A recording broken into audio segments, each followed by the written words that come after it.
Greetings and welcome to the 20th edition of Big Bad Bat Reps. This is Nick, aka Big Bad Bat. We got a 2,000 point Blood and Glory battle this week against Reed's Ogre Kingdoms. Reed's a guy, he's been down there quite a bit. Him and I have never officially got a game in, so we figured let's bust it out. We got 2,000 points of my Chaos Legions against Ogre Kingdoms in a Blood and Glory scenario. Let's see how it goes. So my list this week, I am trying out a little something wacky. Something I've toyed with in the past, and although probably not super competitive, it can be quite a bit of fun. But I got a Doom Bull with the Mark of Tzeentch, Gnarled Hide, Shield, Armor of Destiny, and the Always Strikes First Sword. I got that unkillable Tzeentch BSB, Mark of Tzeentch, Bard of Demonic Mount, Tally Prez, Third Eye, Shield, and a Halberd. I got a level 1 Bray Shaman with the Shard of the Herd Stone, a Bray Shaman with the Hag Tree Fetish. I got 4 units of 10 Pink Horrors with Standards. Now here's the goofy part. I got 2 units of 5 chosen. Mark of Corn, Shield, Halberds, Champion, Standard, and a War Shrine of Tzeentch, Razor Gore, and finally a Skull Cannon. Now the plan is with those chosen is to hopefully roll up a free Demon Prince or two. We'll see what happens. Reed has a pretty rock solid ogre list here. Ogres do really good at the Blood and Glory scenario because more times than not, um, their fortitude is locked up in that big gut star. He's running a level 4 Slaughter Master with Fencer's Blades and the Hellheart, a Bruiser BSB Crown of Command with a Great Weapon, a Fire Belly Dispel Scroll Great Weapon, and he's got 12 Iron Guts, full command, and the Standard of Discipline. He's got 3 little kitties running around, a unit of 4 Mournfang with the Dragonhide banner, and 2 Iron Blasters, and that is going to make up his list. Again, he's got the BSB, the General, and a Standard in that big group, so I'm going to have to get rid of that unit somehow to win this scenario. For Reed's deployment, not unlike any Ogre player I've ever played against, he pretty much, we end up, neither of us have a ton of drops, and he just kind of lines up straight against me. We're playing on a 6x4 table, but everything's going to be on this little 4x4 patch. It's pretty funny. His big gut star is pretty much right across from my stuff with the Mournfang behind it. Iron Blasters, there's one behind the house there and one on his flank. The Fire Belly's on the way end. He'll join that unit later. This picture is really to just show where those other 2 kitties are. So that's his deployment. Here you can see my deployment. This is the first of a couple times I forget my herdstone at home. So that little obelisk thing in front of that tower, that's going to be my herdstone. I got a unit of horrors in that the building right there. And then the 3 units right next to it. My Razor Gore is right outside of the building there on my left. Unit of 5 chosen in the middle there. My Doom Bull is right in front of my BSB. There's my War Shrine, 5 more chosen, and my Iron Blaster my Skull Cannon that's made from Iron Blaster with Dryad bits glued all over it. I just love gluing them Dryad bits. For spells, my 2 Bray Shamans, they're hiding behind the building. They each know Miasma. The unit in the tower is my Infernal Gateway unit. The 2 that are stacked there, the one in front knows Bolt of Change, the one to the rear knows Treason of Tzeentch, and the one there on the left knows Blue Fire of Tzeentch, the Sig spell from the lore of Tzeentch. Of note here, remember I was using those 2 units of 5 chosen. I deploy my War Shrine first, and then deploy the chosen after it. If they're within 12 inches, they get to roll 4d6 on the Eye of the Gods table, and pick whatever 2 they want. That unit dead center there, I roll up the double 6s, but I fail my leadership test, so that guy is going to be stubborn. And the unit on the left there, they get a +1 attack, which is pretty darn good too. So Reed wins turn 1, and again, not unlike any other Ogre player I've seen, he's just coming right at me. He moves that Iron Gut star right up the gut there. He's a little traffic jam there with the Mournfang behind there, and his Iron Blasters take a position to hopefully snipe some stuff, take some stuff down, and the Saber Tusks come out to do their chaff bit. So magic phase is 9 to 6. Remember, I got a ton of casters here. I channel a bunch of dice after channels. It's going to be 10 to 9. excuse me, he gets off a cascading fire cloak on his iron guts there. I let that go. I'm waiting for the try to dispel the big bubble troll guts. He rolls that next on a bunch of dice and fails to get that.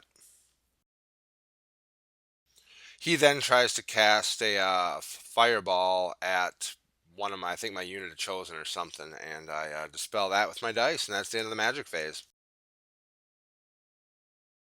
Shooting phase, he's got two iron blasters here. He lines that one up straight ahead. He's going for the double shot here. Get that Doom Bull and the Zinch BSB. Kind of careless on my part, but he hits the Doom Bull first, and I pass my ward save, so that stops. And over here on the my right flank, his other Iron Blaster misfires, and it destroys the cannon on top. So that is now just a chariot. So Chaos Legion turn one, he's coming into my face. I got some killy stuff. I'm going to declare some charges here. This is post-charge movement, but you can see just to the right of that little hut, that unit of chosen charges that one saber tusk. That's a flank charge. I'm hoping to destroy that thing. Remember, those guys got +1 attack. That unit's putting out 50, like, well, I'll get to it later. The Doom Bull and the Zinch BSB both charge. They make pretty easy charges into that Iron Gut Star, and my Razor Gore charges into the other Saber Tusk. Winds of Magic is 6 to 5. That's going to be Rot, Glorious Rot. Everything escapes danger except for that lone Saber Tusk over there, and the Dwellings of Nurgle take over for him and wipe him off the board. After all my Herdstone shenanigans, the magic is 12 to 5. I put a 3-die Treason of Zinch on the Mournfang. He uses his Dispel Scroll for that. Then I 6 dice an Infernal Gateway on the Mournfang. Works. I get 9 Strength 5. I just do 1 wound to him at all. It's kind of disappointing, but I do get a Pink Horror out of the deal, so that's a-okay. Shooting phase. I do have a shooting phase this time around. I got that Skull Cannon there. I'm kind of putting work on that. It should be a cool model when it's done. That rolls a misfire, but nothing too serious happens. I just can't shoot this turn. In combat, I want to resolve the combat with the Chosen here on the Saber Tusk first. So if I do wipe it out, I can overrun into the flank of those Iron Guts and hopefully help out there because my attacks will go first. Now back to that math thing. These guys are Mark of Corn, so they have 2 attacks base. The Mark of Corn gives them an extra attack, and the roll on the Eye of Gods gave them another attack. So they're 4 attacks each. My champion then has an extra attack, so that's 5. That unit's putting out 21 strength 5 attacks at weapon skill 5. That's kind of why I like these guys. They don't take any damage back very well unless they're getting soft targets. But man, they can put out some damage. But yeah, they totally wipe out this Saber Tusk, no problem. And overrun into the flank of this combat here, which was just kind of what I wanted. I don't know if I will survive the attacks back in the flank there from the Iron Guts, but I'm going to put a bunch of hurt out on. Remember, he did not get Troll Guts up last turn, so those guys are just going to be taking wounds. And I do forget he has Cascading Fire Cloak still on this unit, so I think I lose 1 warrior from there. I'm not sure. We'll check the photos later. But I have to declare a challenge here with one of my guys. My Doom Bull is going to declare a challenge. He answers it with the unit champion, and yeah, I paste him to just no problem at all. I do a ton of wounds here. I don't take many back. I think I kill like 3 or 4 ogres outright here. I'm going to end up winning this combat, but he sticks as he is steadfast and has BSB. These guys over here play a little bit of patty cake. I think they do a wound each. I charged. I charged and did a wound. He did a wound, and somehow gets to stick there. And you can see here that the Razor Gore did not break that Saber Tusk. It was kind of my plan. You can see he left his Iron Blaster back there, and I'm not 100% sure that the Razor Gore could take out the Iron Blaster, but it would have been worth a shot because why not? And Ogre Kingdom's turn 2, I believe his only charge is going to be that Iron Blaster into the Razor Gore there that I had aligned as such. You can see that combat in the middle there that's still going on. My BSB did take a wound, and I'm only down to my champion there for my chosen. So hopefully I can weather another round here. I'm going to have to do another challenge, but we'll see how that goes. Here you can see a little better pick. He moved those Mornfang up through that little space there, and his other Iron Blaster is just going to take some more pot shots at stuff, probably my Skull Cannon. Magic is 6-4 for the Ogre Kingdoms. I don't get any channels, and he gets that darn bubble troll guts off. Ah, this is gonna be this is gonna be tough. I throw my four. I don't even think he IFs it, but I throw my 4 dice and can't dispel it. So yeah, that's gonna suck. For shooting, he's only got one Iron Blaster out of combat that can do some stuff. He puts a beat on the Skull Cannon, hits, wounds. I fail my ward save, and he rolls up that blessed one. Here's another pick of that one wound. Felt pretty fortunate for that. I think the impact hits might have taken out that Razor Gore. If not, they dispatch that just fine. The impact hits don't take it out because I end up killing the cat, but the Razor Gore ends up dying, and the Iron Blaster overruns like that. And combat in the middle here, you still got Cascading Fire Cloak up. That takes out my champion, so no attacks there. No one else takes any damage from that. I have to declare a challenge. This time I declare a challenge with my BSB on, well, he accepts the Slaughter Master, and I think I do 1 or maybe 2 wounds, and then my Doombull just flubs. I mean, they got the 4-up regen up, but he doesn't roll crap for anything. And I'm going to lose this combat. Bit of a blurry photo, but I end up losing this combat by 4. So I'm testing on a 4 there, and my BSB, he doesn't do it. He breaks, so he's dead. And my Doombull also flees like that, back towards my pink horror. And he is just he pursues obviously, and he just is gonna he rolls pretty low here, and he's gonna end up just in front of those chosen. He's not gonna hit them, which is kind of fortunate. I guess I don't know if it's fortunate or not, but at least he's not. They're not gonna take impact hits, so that's kind of a bonus for me. But I'm gonna have to do something up in this next turn. So I decided to do something, and I charged those chosen to the front, my Skull Cannon and War Shrine in the flank there.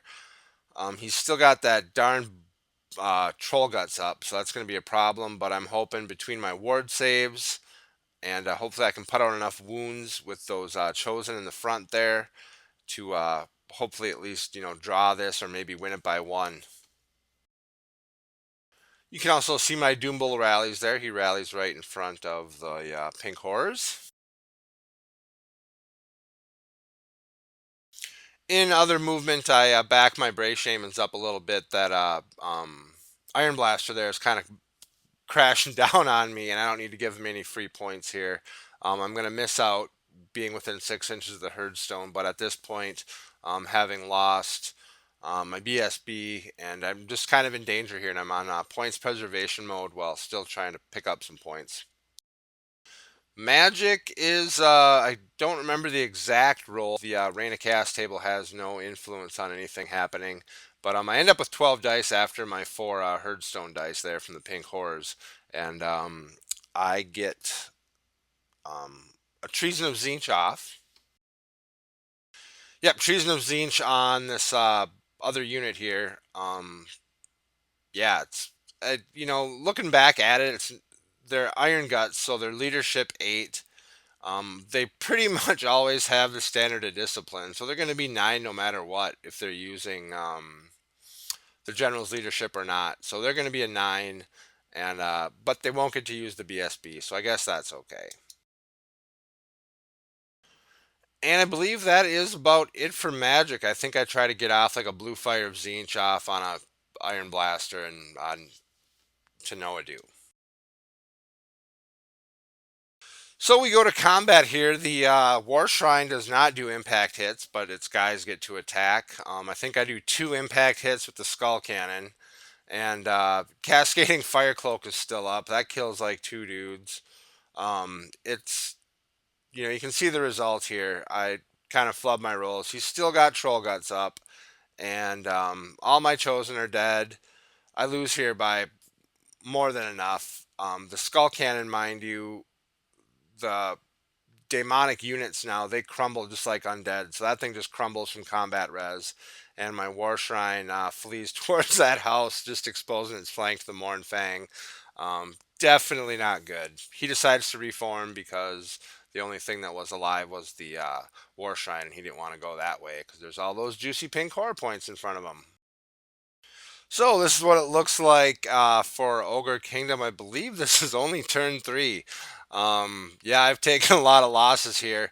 He's going to charge that Fleeing War Shrine with his Mornfang, and he is also going to charge my Doom Bull with the remaining Iron Guts there. And the Iron Blaster there is going to charge one of my Bray Shamans. Being very close to the Mornfang and them having a fairly decent move value, I'm already fleeing, so I have to continue fleeing from that charge, and he just catches me and runs me down, ends up right there. Here you can see the Iron Guts with characters crash into my Doom Bull. And this Iron Blaster, I can't remember if it fails its charge or makes it there. I don't know why there's that little space there, but I think he makes it. Um, yeah, he makes that. He passes his terrain onto that combat there that's happening with the Doom Bull and the thing. I declare a challenge. He declines it, and so I go to town on his unit and do a bunch of wounds. Remember, he's Treason of Zincht. He rolls up a 10 for his leadership test, so he fails it. He has to flee. Now, the Doom Bull has Blood Greed. He can only pursue D6, but he runs down the Iron Gut Horde. Yep, with his D6 pursue, he manages to run them down. Reed rolled really poorly here, and I run him down. Remember, we're doing Blood and Glory. That breaks him, so that's going to be the end of the game. Wow, talk about pulling one out of a hat. Um, with this list, you really got to kind of protect those pink horrors. I didn't get that much damage off, but Treason of Zinch helped me out, so